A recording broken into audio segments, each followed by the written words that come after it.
नमस्कार, मैं रवीश कुमार। महाराष्ट्र के ठाणे में बीजेपी के विधायक ने थाने में ही गोली चला दी।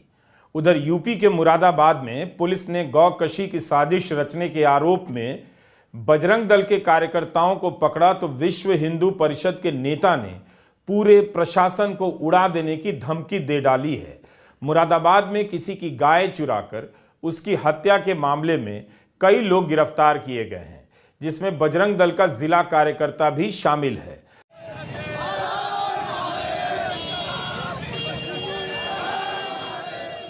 मुरादाबाद में विश्व हिंदू परिषद के नेता पूरे थाने को सस्पेंड कर जेल भेजने की बात कर रहे हैं, पूरे प्रशासन को उड़ाने की धमकी दे रहे हैं। आज पूरे दल बल के साथ पहुंच गए और हनुमान चालीसा का पाठ करने लगे। ये लोग प्रशासन को ज्ञापन देना चाहते थे, मगर यहां रैली जैसी स्थिति हो गई। ऐसा गजब का राम राज्य आएगा हमने नहीं सोचा था।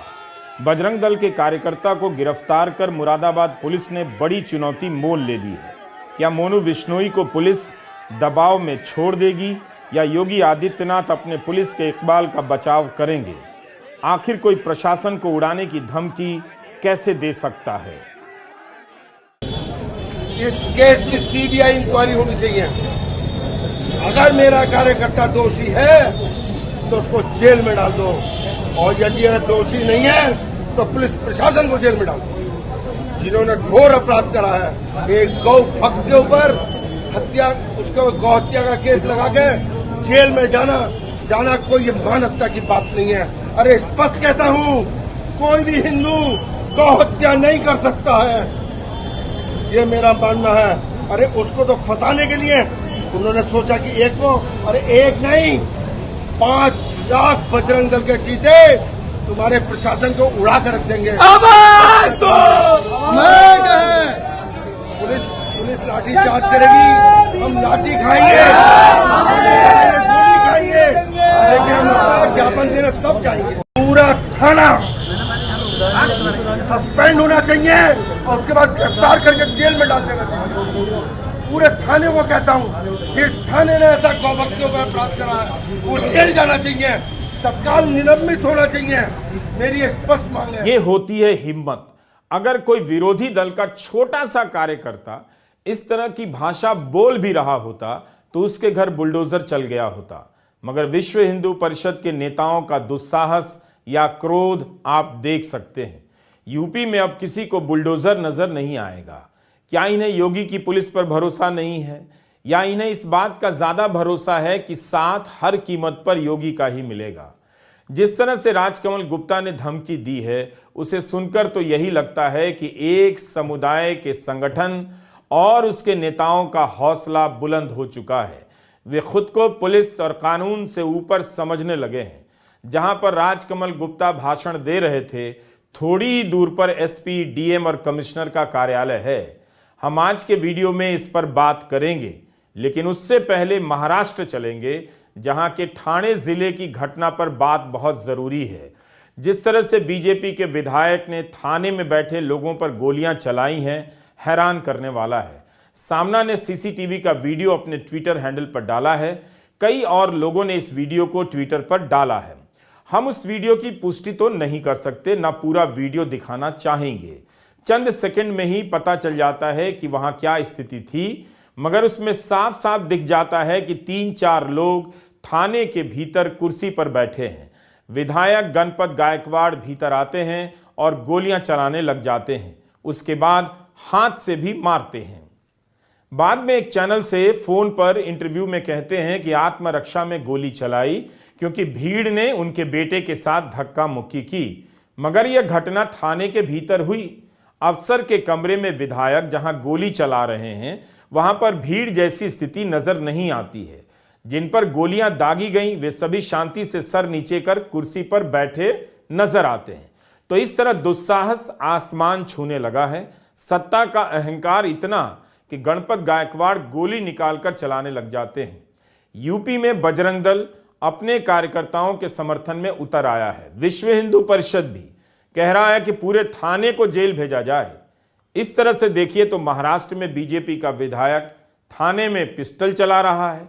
मुरादाबाद में विश्व हिंदू परिषद के नेता प्रशासन को उड़ा देने की धमकी दे रहे हैं।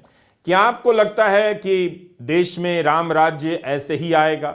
इन दो घटनाओं के जरिए आप यह भी देखेंगे कि राष्ट्रवाद और राम राज्य के बैनर तले कैसे कैसे तत्व सक्रिय हो चुके हैं।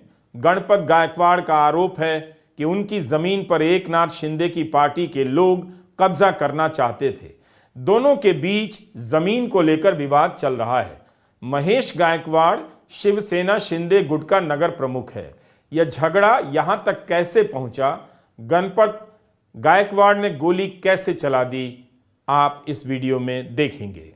गणपत गायकवाड़ 3 बार से विधायक हैं, कल्याण ईस्ट से 2 बार निर्दलीय जीते और इस समय बीजेपी में हैं। इनकी किस खूबी को देखते हुए बीजेपी ने अपने दल में लिया, यह तो बीजेपी बता पाएगी। मगर गणपत गायकवाड़ ने कल्याण के हिल लाइन पुलिस स्टेशन में गोली चलाई। अपने ही रिश्तेदार और शिवसेना शिंदे गुट के कल्याण के नगर प्रमुख को गोली मार दी। खबर है कि महेश गायकवाड़ को 4 गोलियां लगी हैं और उनकी हालत बेहद गंभीर है। उनके साथ राहुल पाटिल को भी एक गोली लगी है। वारदात के बाद पुलिस थाने से ही एक चैनल को दिए फोनों में बीजेपी के विधायक गणपत गायकवाड़ ने मुख्यमंत्री एकनाथ शिंदे पर बहुत गंभीर आरोप लगाए। प्रधानमंत्री से कहा कि उनसे इस्तीफा लें। गणपत गायकवाड़ ने यह भी कहा कि मेरे बेटे के साथ धक्का मुक्की की गई, अगर उसके साथ कुछ हो जाता तो मेरे जीने का क्या फायदा। मैंने आत्मरक्षा में गोली चलाई और मुझे इसका अफसोस नहीं। महेश गायकवाड़ भी पार्षद रह चुके हैं, मगर जमीन को लेकर कोई विवाद हुआ भी तो दोनों थाने पहुंचे। गणपत ने वहीं पुलिस इंस्पेक्टर के कैबिन में गोली चला दी। ऐसा डीसीपी सुधाकर पथारे ने भी कहा है कि गणपत ने गोली मारी है और वह गिरफ्तार है। महेश गायकवाड़ एकनाथ शिंदे के करीबी बताए जाते हैं। इस वक्त गंभीर हालत में है। कहीं रिपोर्ट छपी है कि उन्हें 6 गोली लगी है, कहीं छपी है कि 3 या 4 गोली लगी है। एक और व्यक्ति के घायल होने की भी खबर है। घटना के बाद एक ऑडियो क्लिप भी वायरल हो रहा है जिसमें कथित तौर पर गणपत गायकवाड़ को बोलते हुए सुना जा सकता है। वे बता रहे हैं कि एकनाथ शिंदे की सरकार में अपराधियों का राज है, गुंडा राज हो गया है, मुख्यमंत्री ने उन्हें भी अपराधी बना दिया है। हिल लाइन पुलिस स्टेशन में महेश गायकवाड़ और गणपत गायकवाड़ दोनों का आपस में किसी इशू पे कुछ विवाद था। इसी कारण कुछ कंप्लेंट देने वो आए थे। उसी दरमियान दोनों में चर्चा चल रही थी। उसी दरमियान आमदार गणपत गायकवाड़ ने महेश गायकवाड़ और उसके साथियों पर गोलीबार किया है। उसमें 2 लोग जख्मी है और आगे की तहकीकात शुरू है। थाने के भीतर और कैंपस में बीजेपी के विधायक को सुरक्षित नहीं लगा। उन्हें अपनी सरकार की पुलिस पर भरोसा नहीं और वे गोली चला देते हैं क्योंकि बेटे के साथ कथित रूप से धक्का मुक्की हुई। गणपत गायकवाड़ की सफाई पर भरोसा कर भी लीजिए तो गोली चलाने का लाइसेंस उन्हें कोई नहीं देता, वो भी थाने के भीतर। प्रधानमंत्री रामराज्य और राष्ट्रवाद की बातें करते हैं। उनकी पार्टी के 3 बार के विधायक अपने सहयोगी राजनीतिक दल के नगर प्रमुख को गोली मार देते हैं। उनका यह राष्ट्रवादी दुस्साहस जिज्ञासा पैदा कर रहा है कि विधायक गणपत गायकवाड़ की शक्ति का स्रोत कहां है, इनकी संपत्ति का साम्राज्य और कारोबार कहां तक है, इनके पास क्या क्या है, कोई जानकारी नहीं। मीडिया वहां तक हाथ नहीं डालेगा वरना बहुत से रिश्ते बिगड़ जाएंगे। मीडिया का गुस्सा, उसकी पत्रकारिता हेमंत सोरेन के आदिवासी होने तक ही सीमित है। उसे हेमंत सोरेन की कार और बंगले का पता है, वह जोर जोर से बताता है, मगर यह गणपत गायकवाड़ कौन है इसके बारे में कुछ नहीं बताता। इसी तरह की घटना बिहार और झारखंड में हो गई होती और सरकार तेजस्वी और हेमंत सोरेन की होती तो मीडिया उसे जंगल राज कहता और मुख्यमंत्री से सवाल करता। मगर ठाणे की इस घटना को अपराध की सामान्य घटना के रूप में निपटाया जा रहा है। अगर बीजेपी ने अपने भीतर के लोगों के पीछे ईडी, सीबीआई को नहीं छोड़ा तो एक दिन अपनों के अपराध से वह बैठ जाएगी। पार्टी के भीतर ही लूट के माल के बंटवारे को लेकर गैंग वॉर शुरू हो जाएगा। बीजेपी का राष्ट्रवाद स्वर्णिम दौर में है। धर्म और राष्ट्रवाद के नाम पर अगर इसी तरह समानांतर सत्ता खड़ी होती रही तो पुलिस के लिए एक दिन काम करना मुश्किल हो जाएगा। उत्तर प्रदेश की यह खबर भी देख लीजिए, इसी संदर्भ में है और 1 फरवरी की है। अमर उजाला ने लिखा है कि बीजेपी के गोंडा से सांसद कीर्तिवर्धन सिंह पर डकैती का मुकदमा दर्ज हुआ है। यह मुकदमा पुलिस ने अपनी तरफ से नहीं बल्कि हाईकोर्ट के आदेश के बाद दर्ज किया है। इन पर गुरुद्वारे पर कब्जा करने, मारपीट और लूट के आरोप हैं। इस मामले में पुलिस के 2 अफसरों को जिला बदर किया गया है, यानी जिले से बाहर निकाल दिया गया है। पीड़ित गुरबचन कौर ने बताया है कि मनकापुर के मोहल्ला भगत सिंह नगर में उनका मकान व गुरुद्वारा है। 13 सितंबर 2023 को सांसद के समर्थकों के साथ मिलकर सुधीर सिंह और अरुण राय ने उस पर कब्जा कर लिया। पिछले साल जून में बीजेपी के एक और सांसद सुब्रत पाठक के साथ 52 लोगों पर मुकदमा हुआ था। उत्तर प्रदेश के कन्नौज जिले में यहां की मंडी समिति थाने में घुसकर पुलिस वालों को मारा गया था। थाने में पुलिस पीटी गई, बीजेपी के सांसद और उनके समर्थकों के हाथों। घटना के बाद एसआईटी का गठन भी हुआ, लेकिन अभी तक इस केस में क्या हुआ मुझे जानकारी नहीं। पुलिस को जानकारी देनी चाहिए। कार्रवाई के नाम पर मुकदमा दर्ज करने के बाद आगे क्या हुआ पता तो चले। क्या सांसद के खिलाफ कोई कार्रवाई हुई? उस समय की खबरों के अनुसार कन्नौज की एक पुलिस टीम ने भाजपा सांसद सुब्रत पाठक और उनके साथियों पर आरोप लगाया कि उन्होंने थाने में आकर हमला किया, गालियां दी। उस समय की मीडिया रिपोर्ट में छपा है कि कन्नौज की इस पुलिस टीम ने अपहरण के एक मामले में उन्नाव पुलिस की मदद की और कन्नौज के 4 लोगों की गिरफ्तारी करवाई। इन लोगों में कथित रूप से सांसद के लोग शामिल थे। पुलिस की खुद की शिकायत है कि सांसद सुब्रत पाठक ने फोन पर चौकी प्रभारी को धमकी दी कि दबिश टीम को वापस बुला ले, नहीं तो जला डालूंगा। उस समय एक वीडियो भी वायरल हुआ जिसमें सुब्रत पाठक कथित रूप से दारोगा को थप्पड़ मार रहे हैं। 7 पुलिस वाले उस हमले में घायल हुए थे। अब यह सब किसे याद है? बीजेपी के सांसद कानून हाथ में ले रहे हैं, विधायक थाने में गोली चला रहे हैं, तो कानून जब आरएसएस के दूसरे संगठनों पर हाथ डालेगा तब उसी पर आरोप लगने लग जाएगा। मुरादाबाद में पुलिस ने बजरंग दल के कार्यकर्ता को पकड़ा है जिस पर गंभीर आरोप है कि उसने कथित रूप से गौकशी करवाई ताकि इलाके में तनाव पैदा हो। पुलिस के पीछे खड़े इन नौजवानों ने यूपी की शांति व्यवस्था में आग लगाने का काम किया है। इनके नाम हैं रमन चौधरी, मोनू विश्नोई और राजीव चौधरी। मोनू विश्नोई मुरादाबाद बजरंग दल शाखा का जिलाध्यक्ष बताया जाता है। पुलिस का आरोप है कि एक थानेदार का तबादला कराने के लिए मोनू विश्नोई ने एक साजिश रची। पहले कांवड़ पथ पर गाय की खाल और सर फेंकवा दी। पुलिस को इस बात पर शक हो गया कि गौकशी वहां नहीं हुई है, कहीं से चीजें लाकर यहां पर फेंकने की कोशिश हुई है। यह घटना 16 जनवरी की बताई जाती है। फिर 29 जनवरी की एक और घटना है। जंगल में गौकशी की सूचना मिलती है, वहां पुलिस पहुंचती है तो एक ट्रैक पैंट मिलता है और एक पर्स जिसमें महमूद का मोबाइल नंबर और फोटो मिलता है। पुलिस को फिर से शक होता है कि इस तरह से कोई क्यों करेगा। जांच इसके बाद शुरू कर दी जाती है। फिर मोनू विश्नोई, राजीव चौधरी, रमन चौधरी पुलिस की गिरफ्त में आ जाते हैं। इन तीनों ने अपने काम में शहाबुद्दीन को भी शामिल किया, वह भी पकड़ में आ गया। शहाबुद्दीन को महमूद से बदला लेना था और मोनू को थानेदार का तबादला करवाना था। दोनों मिल गए और इसके लिए गाय की बलि दे दी गई। पुलिस का बयान उनके ट्विटर हैंडल पर भी मौजूद है। 2 लोगों का नाम प्रकाश में आया, जिसमें एक का नाम शहाबुद्दीन था और दूसरे का नाम जमशेद है। ये अपने जो विपक्षी है उसको जेल भिजवाने के लिए इन लोगों ने इस घटना में जो मुख्य रूप से जो मोनू बिश्नोई है, राजीव चौधरी है, रमन चौधरी, ये लोग थाना छजलेट पे और थाना कांट पे अक्सर अपने काम कराने के लिए और इलीगल काम कराने के लिए पुलिस के ऊपर दबाव बनाते रहते हैं। और इसी में इनकी अभी पिछले दिनों जो मोनू बिश्नोई है ये 307 में जो अपराध में यहाँ जो थाने पे कुछ लोग गए थे उनके साथ में इन्होंने मारपीट किया। थाने के बाहर ही इनकी गिरफ्तारी की गई थी, इनको जेल भेजा गया था। और फिर उसके बाद से दोबारा इन्होंने फिर आके वही काम करना शुरू किया। और फिर जब पुलिस इनकी बात नहीं मानती थी तो इसी को लेकर इन्होंने ये पूरी प्लानिंग की। पहले इन्होंने 14 तारीख की घटना को प्लान किया जिसमें इन्होंने नईम को इसमें इन्होंने 2000 रुपया दिया और उसको बोला राजीव चौधरी के द्वारा कि कहीं से जो गौवंश का जो सिर है उसको मतलब कुछ अवशेष लाके और थाना छजलेट में रखे जिससे कि पुलिस पे कार्रवाई हो और पुलिस हमारे उसमें दबाव में आए। और उसके बाद में फिर इन्होंने दोबारा फिर यही काम किया और इसमें शहाबुद्दीन और जमशेद को इनके द्वारा ये बताया गया कि तुम अपने जो भी आपके जो जिनसे तुम्हारी दुश्मनी चल रही है उनका नाम ले दीजिएगा और उनका फ़ोटो, उनका जो नाम, सारी चीज़ें इन्होंने निकाल के वहाँ पे पहले जो है एविडेंस क्रिएट किया गया और उसके बाद में वहाँ पे जो गाय है उसका गला काटा गया और गला काट के फिर इनके द्वारा सूचना दी गई और जो लोग जो इसमें जिन लोगों के द्वारा इस कार्य को करवाया गया वो लोग मौके पे पहुंचे और फिर उन्होंने वहाँ पे पुलिस को सूचना दिया।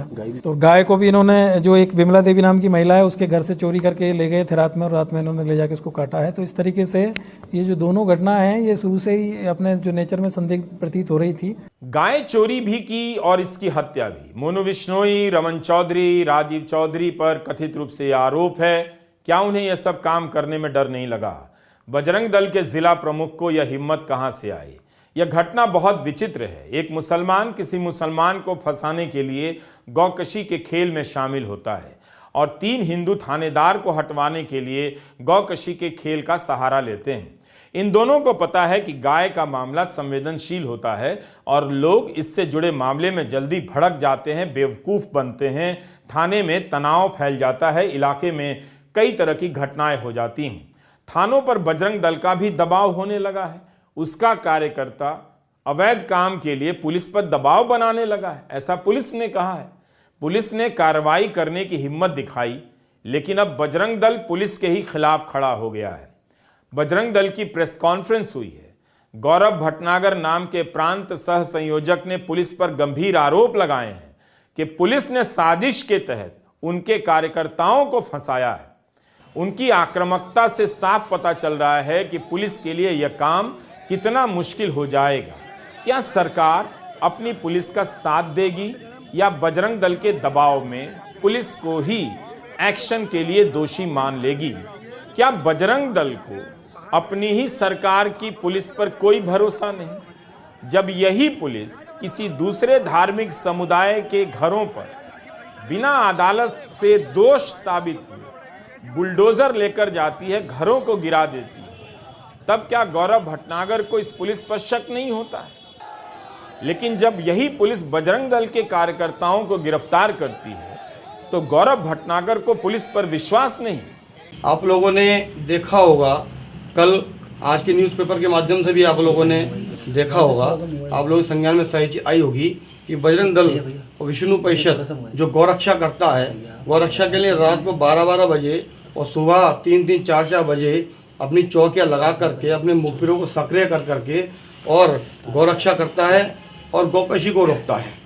ऐसे विष्णु परिषद बजरंग दल, जिसके 64 देशों में अपने संगठन का नेतृत्व है, संगठन उपस्थित है, और ऐसे संगठन पर पुलिस द्वारा एक गौकशी के आरोप लगाए गए हैं।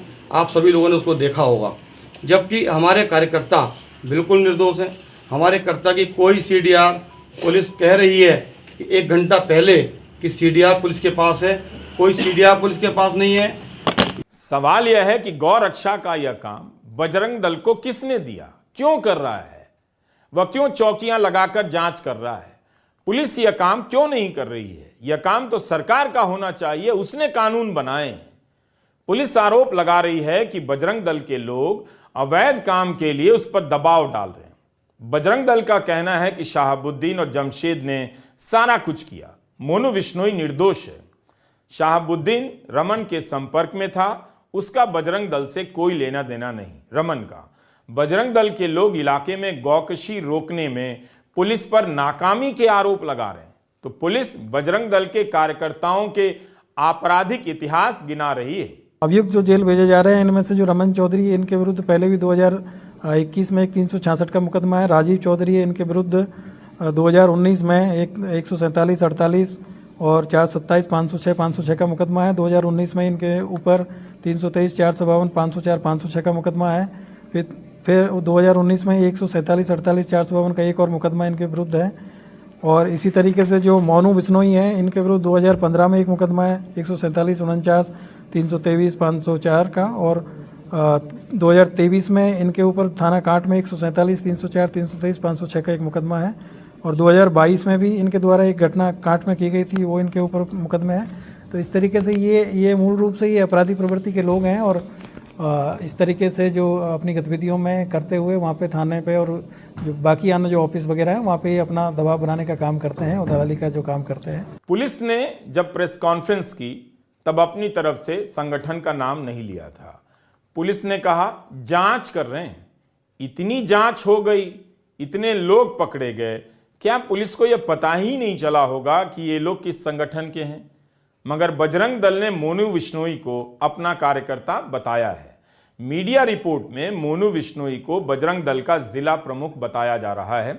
इसके फेसबुक पर लिखा है, जैसा कि छपा है, जिला धर्म प्रचार प्रसार प्रमुख। आप इन संगठनों में पदों के नाम निकाल कर देखिए, हर दूसरे को प्रमुख बना दिया गया है। जिला धर्म प्रचार प्रसार प्रमुख, और काम इनका ऐसा, पहले से ही यह अपराध करता रहा है। इस पर कई मुकदमे शामिल हैं, लेकिन खुद को यह जिला धर्म प्रचार प्रसार प्रमुख बता रहा है। पुलिस पुराने आरोपों का हवाला दे रही है तो रिकॉर्ड से ही दे रही होगी। पूरा थाना सस्पेंड होना चाहिए और उसके बाद गिरफ्तार करके जेल में डाल देना चाहिए। पूरे थाने को कहता हूँ, जिस थाने ने ऐसा गौभक्तियों पर अपराध करा है वो जेल जाना चाहिए, तत्काल निलंबित होना चाहिए। मेरी स्पष्ट मांग है।